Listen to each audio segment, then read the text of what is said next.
Hiya friends! Just a little warning, this challenge took more twists and turns to the very challenge itself than any other challenge I've done. Instead of smashing you over the head so suddenly with all that information, I'll show some restraint for once and gently whack you with every change as it happens naturally in our story. The final form of the challenge is what matters though, so can I beat the majority of Gotham Knights without dying? Which means, if I follow Batman's example a little too well, that's a new game for me until I can prove to be a worthy successor. There's a whole lot of Gotham that needs terrorizing. I mean, saving. So here's a spoiler warning. Let's go with medium difficulty for reasons I'll explain soon, and let's go learn what it means to be family. Batman's dead. What a tragedy. But worry not. He's got heroic orphans to take his place. Okay, maybe not very heroic.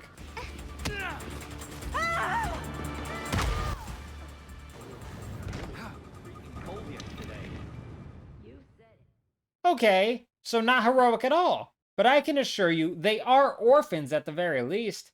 Very, very dangerous orphans that are probably worse than any villain in this city, but still. No wonder Gotham is filled with just so much crime. At least there's low rent, so I guess it's well worth having to spend your weekends with a bomb strapped to your chest. Probably not good though that the guy you're relying on saving you seems to have a deep phobia of water. This is embarrassing, Nightwing. You live in a city surrounded by water. Feels like something Bruce should have taught you. I guess it keeps Aquaman employed at least. And Nightwing is good at other things, like being incredibly fashionable, or, slightly less important, stopping prison riots. I mean, sure, Harley Quinn, one of the most dangerous inmates in here, has escaped and is now running around town selling drugs to people so that they go crazy. But I mean, I clearly was doing all I could to stop her. And that's not really as bad as compared to this. Batgirl gets to glide with her cape all cool-like, and Robin gets a frickin' teleporter that is super useful in combat. But Nightwing gets, what? The world's slowest drone that absolutely hates to make turns, which absolutely doesn't drive me completely mad when I'm doing time trial races that I have to start all over because this thing is the worst to maneuver. Not that I'm bitter, at least I'm not Red Hood. As the most intimidating of the group, it's terribly sad to see him reduced to being Trampoline Boy. Probably the worst thing to ever happen to him. I would just take the train, but it really doesn't seem to want me to do that. After dealing with Harley's first round of schemes, I decide everything's a bit too easy and up the difficulty to hard. My stealth-only run had convinced me that hard created enemies with far too much health to be fun.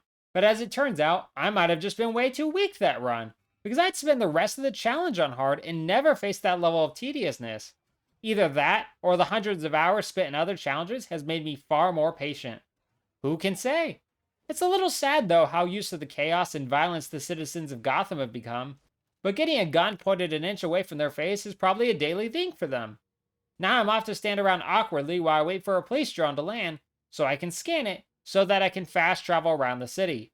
This is the exciting, engaging gameplay I'm all about. It's certainly far more fun than fighting a gang attempting to rob a bank, or watch Batgirl reminisce about her fallen father. Though admittedly, it is quite hard to beat the thrill of racing through the streets of Gotham as quickly as I can. If only the citizens of Gotham understood I have places to be. The mysterious and evil Court of Owls have to be stopped after all, and they will be. Someday. I have a lot of crime to fight first, and it's cruel of me to leave any of the Batfamily cooped up for too long. Gotta let each of them stretch their legs as they break the legs of others. Mr. Freeze needs his chilling plans frozen after all, and I'm starting to outlevel these missions, so I better get to it before hell freezes over. Or Gotham. But what's really the difference at this point? Wow, I just gotta say. I look so freaking cool. Nightwing is far too handsome. This is what I look like in my head. It's a good thing I'm so delusional so I can keep it that way. I've outleveled everyone here, so it's a cool breeze to get through them. But Mr. Freeze, well, freezes me in my tracks. His frosty reception leaves me cold as I struggle to break his icy defense. The man's health bar seems frozen still, and it takes all I have, with endless power moves, to thaw it. I break out in a cold sweat as I barely survive his barrage, using up the last of my life-giving health packs before going into full defense mode. All I can do at this point is dodge, shoot, and blast away before going back to dodging until at last the long winter ends and Mr. Freeze's health finally melts away. That was way too close for my liking. I mean, I like the cold, but only to a certain degree, you know? Now to warm up by dealing with Harley's huge hyena boys. This fight is far less spine-chilling than Mr. Freeze's, but what it lacks in sheer danger, it makes up for in length. I beat one big hyena boy, another shows up. I beat that one also, plus waves of enemies helping both of them. Then I drop down to not only fight more waves, but both hyena boys and have to disarm bombs all at once. I'm starting to think these villains aren't into fighting fair. Which I honestly get when Batgirl unleashes these brutal, bone-breaking beatdowns, leaving bodies breathless. Maybe when you throw everything at a hero and they still win, you should rethink the whole supervillain gig for your own safety. Like Clayface, who survived dying in a fight with Batman, but now has returned to menace the city instead of seeping away to retirement somewhere. Mr. Goopy is by far the easiest fight of all, probably because he's slow and doesn't do much, but also because, gun. Batman may hate them, but they sure are handy here, I admit. Now, if only I had something to deal with this lock between me and Goopface escaping. But, nothing can be done.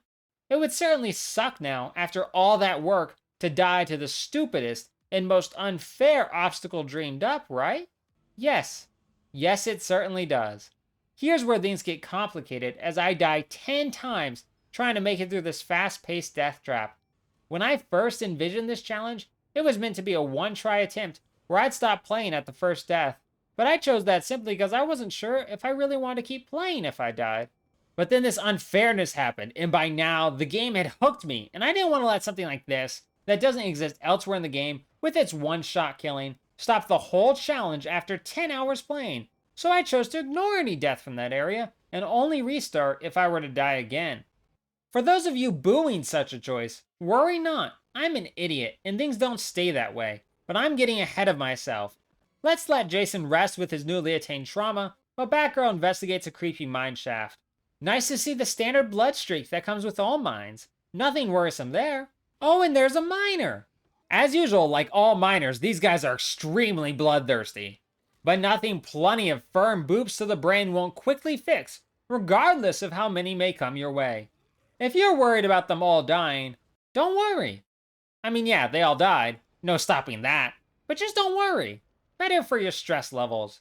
What's even better for your stress levels, or at least mine, is to click that subscribe button if you've been enjoying, and that like button as well. For stress reduction. It'd be much appreciated.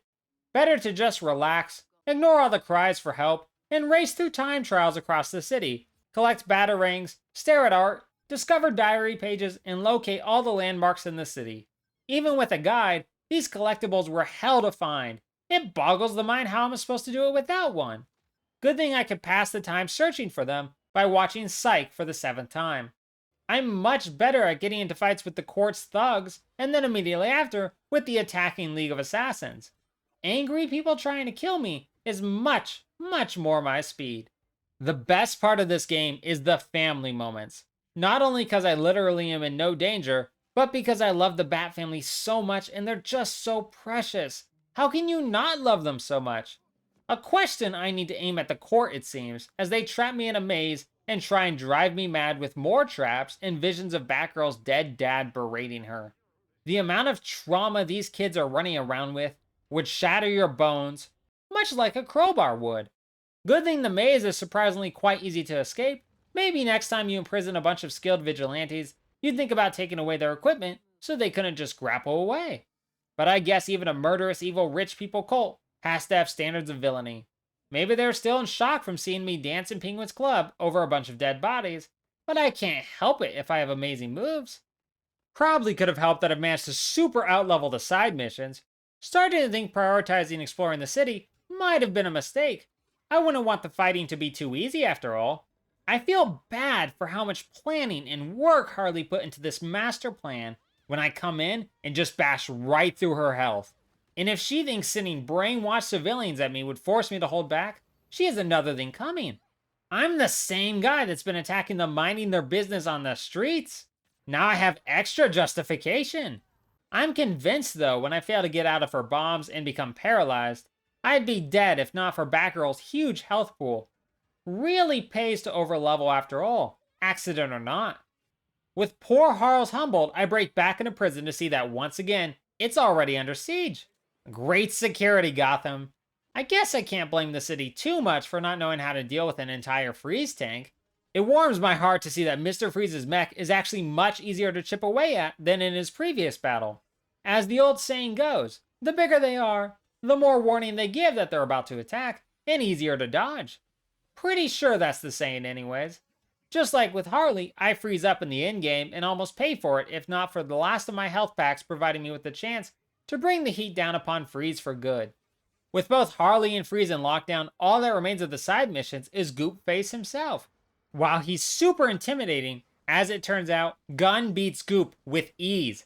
But what doesn't beat Goop is Motorcycle. I cry out in abject horror as I realize I have to race away from Clayface on my motorcycle. The part of me that really likes the variety that the game is showing in its boss fights is very happy, but the part of me that knows I'm an awful driver is crying out in fear. And I'm right to.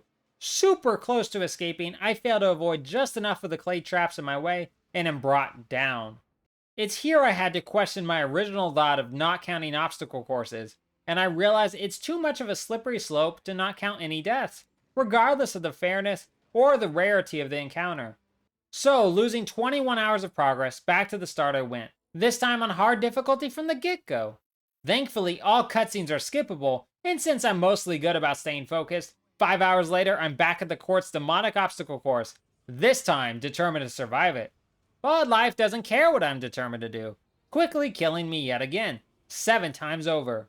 So back to the start, this time only taking 2.5 hours to get back to the obstacle course. So I can die yet again. 2 hours later, I'm back, and by God, through sheer luck I feel more than skill, I actually managed to avoid getting hit this time, and I'm finally free from that hell. Only to get killed by Mr. Freeze hours later with Red Hood. Jason, come on! No one even voted for your death this time. You didn't have to. Old habits, I guess. Hopefully beating the obstacle course once meant I could do it again no problem. But I'm me. There's always a problem. Why the heck did I bring Jason here?